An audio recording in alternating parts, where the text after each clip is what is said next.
She walked out of Walmart at 1:46 a.m., alone. 48 minutes later, she was found unconscious, naked, and locked inside her own car.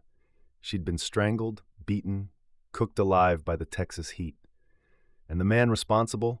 Surveillance footage caught him slipping into her vehicle, then walking away like nothing happened. She had no idea who he was, no texts, no phone calls, no history. He said it was consensual, that they'd arranged to meet. But her body told a different story. Torn fingernails, bruises, broken capillaries in her neck. She fought to stay alive, tried to crawl toward the front seat, collapsed, and never got back up. The evidence didn't lie, but neither did the footage. And buried deep in the timeline was a single detail that would blow his alibi apart and reveal what really happened inside that car. So here's the question. How do you follow a woman into Walmart, strangle her inside her own vehicle, and walk away without leaving your name? She was 27 and full of promise. A recent graduate from Texas State University, Jessica Callaher had her heart set on becoming an elementary school teacher. But with hiring freezes strangling local districts, she shouldered 2 jobs to stay afloat, working retail by day, waiting tables by night. While clinging to her dream, Jessica believed every child deserved someone who cared, someone who would light the spark of learning inside them.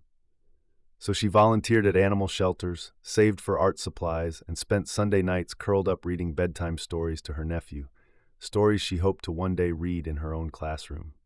That was Jessica, vibrant, warm, and endlessly hopeful. Her family and friends remember a woman who laughed easily, lifted others, and always made time for those she loved. She was the friend who'd show up with coffee, the cousin who planned impromptu puppy playdates. She was ready to become more than a teacher. She wanted to be someone's favorite educator, the person who changed their life. But on that quiet evening of September 7th, 2009, Jessica's life shifted in an instant. A routine Walmart trip, just dog food, nothing more, took her out of the world she knew. Her last night of hope became her final hour of fear. Jessica pulled into the Cedar Park Walmart and exited her SUV. She walked inside, but when she came back outside, it wasn't to drive home. Instead, she'd walk into the darkest, most terrifying chapter of her story. Over the next hour, everything she loved, her plans, her dreams, her livelihood, was stripped away in cold silence. And while she was fighting for her life inside that locked car, the man who'd stolen her security was already disappearing into the night. She deserved so much more than this end. She deserved the classroom she was building for. She deserved the smiles she'd bring into many lives. Instead, she became a cold case, a voice in a courtroom, a memory pulsing with what could have been. Jessica's heart was on display in every life she touched.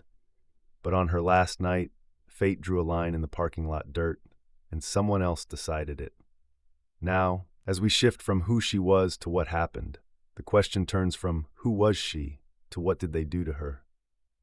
She pulled into the Cedar Park Walmart parking lot just after 1:40 a.m. on September 7, 2009. The timestamp confirms it. It was late. Few cars remained. Jessica Callaher parked her white Kia, stepped out, and headed toward the entrance, dog food in hand. She appeared calm, purposeful. She wasn't chatting on her phone, scanning the lot, or meeting anyone she knew. As she disappeared inside, the cameras kept rolling. Inside the store, she picked out the largest bag she could find. Then, at 1:46 a.m., the lens captured something chilling. A man, later identified as Crispin Harmel, walking out of the store, eyes scanning the lot. He paused, glanced toward Jessica's car, then started across the asphalt. He walked directly to her vehicle and climbed into the driver's seat. 5 minutes after she stepped out, no conversation, no greeting, just a silent exchange captured on grainy video. 15 seconds later, at 1:47 a.m., the car rolled forward and exited the parking lot. The footage follows them turning onto the access road, but that's where this chapter ends for now. Later that night, surveillance footage from a Pizza Hut at 2:53 a.m. picked up her Kia. The car idled on the asphalt, engine running, headlights off. The man had vanished. Inside, Jessica was still alive, trapped, disoriented, naked, bloodied. She hadn't called for help. She hadn't escaped. She was fading 8 hours. She lay there, motionless, alone. The parking lot remained empty. No one approached. No one called the police. At 9 a.m., a Pizza Hut employee arrived to start his shift. He noticed the Kia parked oddly. He strained to see inside. Suddenly, he saw movement, her legs shifting, her us looking around. He barely recognized a human figure in that state. Alarmed, he called 911. When officers arrived, Jessica was still alive. Moments later, she wasn't. No ambulance, no hospital transition. She collapsed where she lay, unresponsive, the body declared dead. The car became a crime scene. Over the coming days, detectives pieced together her last night. They estimated she was strangled, not once but twice, from signs left on her body. They found petechial hemorrhaging in her eyeballs, capillaries burst beneath her skin, signs of struggle, signs of resistance. They noted her neck was bruised, her fingernails torn, her t-shirt shredded. Her bag of dog food lay forgotten next to her, intact, even as her life slipped away. Police secured those surveillance files. They tracked the vehicle's path, past the Walmart exit, down the road to the Pizza Hut. They compiled screenshots. They released them to the public, demanding help identifying the man in the driver's seat. News outlets picked up the story. Within days, tips rolled in. One witness said they recognized the truck he drove to the lot. Another recalled seeing him on campus before. Others showed photos on social media. Detectives matched license plate numbers, cell phone data. Other people placed him at both the Walmart and a nearby convenience store. A pattern emerged. That's when they learned his name, Crispin Harmel, a man with no connection to Jessica, no mutual friends, no shared online messages, yet he was in her car and alone with her as her life ebbed away. There were still unanswered questions. Why go inside her car at Walmart at 1:46 a.m.? Did they exchange words? Did she try to escape? How did he overpower her so quickly? Most baffling, why drive her to a secluded lot with no camera coverage and leave her inside? But the most important evidence was hidden inside the footage. An extra frame, an overlooked timestamp, a brake light blink out of sync. She wasn't robbed, she wasn't singled out, she wasn't a mistake. And yet, when the footage went public, one detail, a blink of a light, a shadow in the rearview mirror, tore his story apart. What was that detail? What did it show? And how would it unravel the man who claimed it was all consensual? At dawn, the Cedar Park sky was pale and still. The empty parking lot stood silent, but in one secluded corner sat a white Kia, engine off, unmoved since the early hours. Inside, Jessica Callaher lay crumpled, unresponsive. The sight would haunt everyone who saw it. It was around 9 a.m. when a Pizza Hut employee, first to arrive that morning, noticed the car. He paused. The door was locked from the inside. The morning chill contrasted painfully with the grime on the windows. Something was wrong. He circled to the passenger side, hoping he was mistaken. Inside, he saw her, naked, slumped, barely breathing. He rushed inside, heart pounding, and called 911 before his voice could falter. Police and paramedics arrived minutes later. They found Jessica still alive, her chest shallowly rising and falling. They loaded her into an ambulance, but within moments, she flatlined. Oxygen, IVs, adrenaline. It was too late. She had succumbed to catastrophic trauma and hours of extreme heat, her body finally giving out beneath the weight of what it had endured. News of her discovery spread quickly. Reporters flocked to the parking lot. Flashing cameras captured the silver tape stretched between light poles. A crime scene unfolded where none had expected one. For many, the realization dawned. This wasn't a random abandoned vehicle. It was a grave. The coroner's report later confirmed multiple causes of death, 2 types of strangulation, skull fractures, brain swelling, and ultimately heat stroke. Beneath bruises and defensive scratches lay evidence she had fought fiercely to survive, traces of a brutal encounter inside that car, unseen and unheard for hours. Family members, her mother, her cousin, were notified. They described the moment they arrived at the apartment, still clinging to hope that it had been a false alarm. But when detectives held out their wallets, the hope drained from their hands. The world they knew had cracked. Local media captured the heartbreak. Grocery aisles stocked with blue ribbons and flowers. A makeshift shrine appeared at her apartment complex. People left notes. "We're so sorry. Rip Jessica. Where is justice?" In classrooms she'd never teach in, children raised their heads in confusion and grief. Yet, behind the grief, questions festered, and the most urgent one was this: Who could so quickly snuff out a life and dump her in a dying car for hours without being noticed? Surveillance footage made it clear what Jessica did, but it didn't say why. It didn't capture what happened in the dark between 4:47 a.m. and dawn. She died in a locked car, in plain view of passing drivers, yet no one stopped. No alarm was triggered. But one piece of evidence would change everything. The timeline.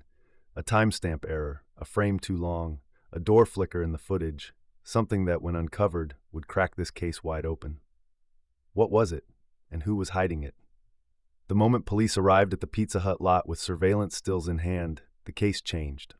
They didn't flash crime scene photos. They flashed images of a nameless stranger stepping into survival and stepping right back out. It was 2:53 a.m. on camera, but investigators saw a blank canvas, a man in the driver's seat of her car, with no name, no story, no connection. Within hours, Cedar Park PD held a press conference. A hushed parking lot in Texas and a white Kia would become familiar landmarks in a southern tragedy. Detectives released freeze-frame stills from Walmart footage. The moment Jessica exited the store, the shadow of Crispin Harmel trailing behind. Several news outlets ran the images. The public watched, hunted. Tips rolled in. A rural tipster remembered a dusty maroon pickup matching the one that pulled out just after the Kia. Same lot, same time, same unknown driver. Elsewhere, a woman who dated the suspect years earlier said, "That's him." No one knew the man, yet suddenly so many did. Detectives traced the truck's license plate through automatic plate reader records. It led back to a man in his late 30s who'd recently undergone a criminal history check, Crispin James Harmel. His record showed prior convictions for assault, especially predatory behavior against women. He was already in trouble with the law before Jessica's name began appearing in his silence. Police descended on his family home. His truck sat in the driveway, newly painted black rims, missing chrome molding, altered tailgate. He had scrubbed details from the vehicle, but not the man from the footage. He was brought in for questioning. First, he told investigators they met via a sex website. She contacted him. She invited him into her car. They stopped at an ATM and then at a park. It was all consensual. He said detectives already knew that didn't add up. No messages, no media contact, no financial transaction. His phone didn't show their names together. Cameras at the ATM didn't catch her front loader. The pizza lot footage didn't show him getting out. They'd used timestamps to confirm. In a later interview, his story changed. He couldn't remember where he sat in her car. He said she left her debit card with him. Then reversed, claimed she gave it for gas money. He said he looked for her at a grocery store the next day, but the video didn't show him. A friend backed that up. He never showed up. The gaps began to line up. Then came the damning detail. He described the parking lot at Pizza Hut as bright, said he'd seen them turn the lights on, but the footage showed lights never came on. That wasn't memory.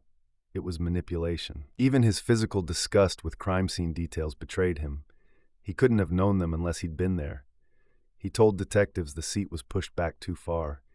He groaned that it was gross, though the photos and interior details hadn't been released to him. Apple's logic, that was the moment he choked on his own narrative. As tips continued, investigators also uncovered his previous assault conviction, a man unrecognized walking toward her car with violent intent. That information was sealed until the trial, but it formed the edgy backdrop to every step of the investigation. Detectives double-checked his phone data. He claimed they chatted, but no footprint existed. They combed through Jessica's computer. Nothing. No sex app account, no screen name. She didn't know him. She had no reason to invite him. But he did get in, and he did follow her. The silence between them, no words, cameras rolling, became louder than any confession. By day 10 of the investigation, detectives had enough to request an arrest warrant. The pieces began to click. Surveillance stills, altered vehicle, suspicious behavior, false alibis, prior violence. They knocked on his door, arrest warrant in hand, and he surrendered without incident. He told them it was consensual. He lied about the lights. He scrubbed his truck. But one quiet detail, an overlooked timestamp, a seat adjustment, a single resting frame on a warrant, was enough to collapse his story. And that same detail would surface in court, turning silence into testimony. Next, We break open his trial, where everything he didn't say would speak volumes. He said it was consensual. A meeting set online, he claimed. But everything unraveled: license plates, phone logs, surveillance, and he cracked under pressure. Claim versus no evidence. Harmel insisted they met on a sex website and that she contacted him. But detectives dug into her digital life. No account, no chat logs, no website visited, not the day of or ever. They ran her laptop, phone, memory card. Nothing. No connection to his phone either. Timeline collapses. He claimed they left Walmart together, stopped at an ATM so she could withdraw $20. Later, he said he withdrew the money. He said they went to a park. Then he said he dropped her off. All without any ATM footage, phone pings, or witness recollection.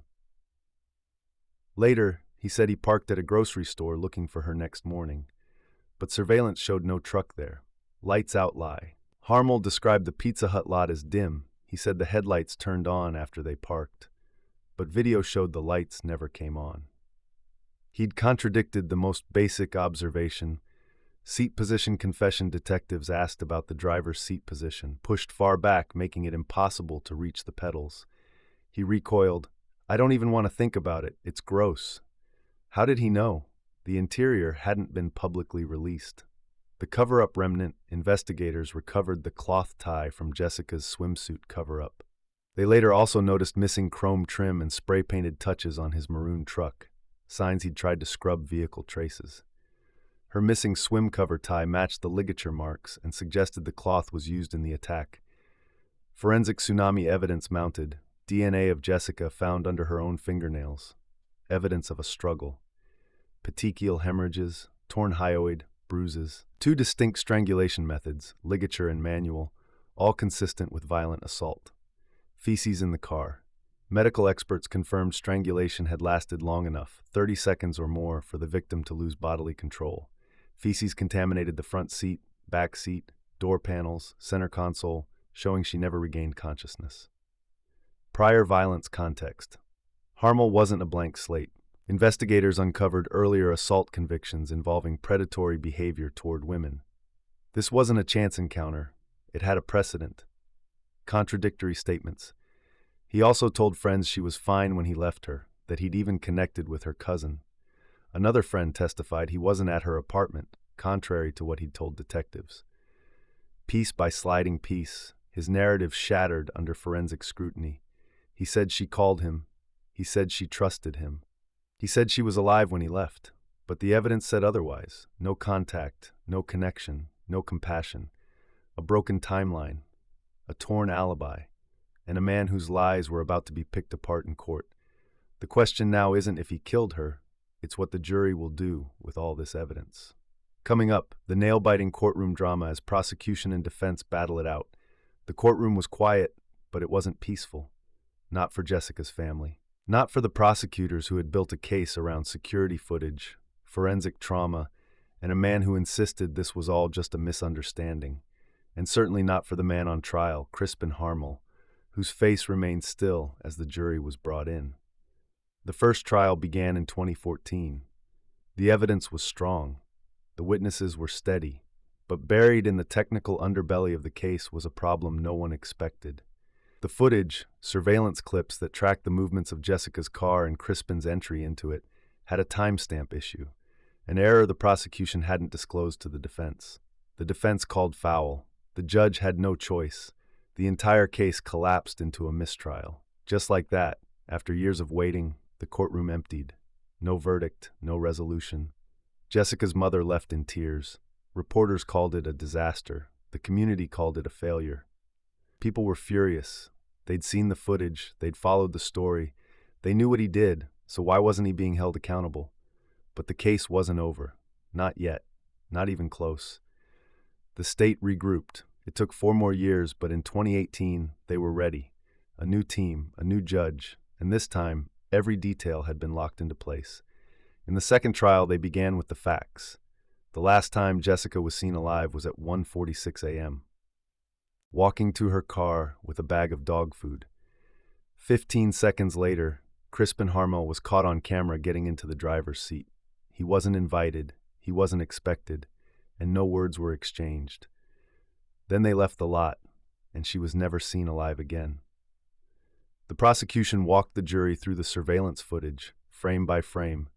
They showed how the car returned an hour later and parked in front of a closed Pizza Hut. How no one exited, how the car lights never turned on again, how her body wasn't discovered until 7 hours later. Then came the testimony. A forensic pathologist explained how Jessica had been strangled, once manually and once with a cloth. The hyoid bone in her neck was fractured, she had defensive wounds on her arms, and there was evidence she'd soiled herself, indicating a prolonged loss of consciousness. Brain damage, blunt force trauma, heat stroke, death. The prosecution called it capital murder, a killing that occurred during the commission of kidnapping and sexual assault. They said this was no accident, no misunderstanding. It was calculated, intentional, and cruel.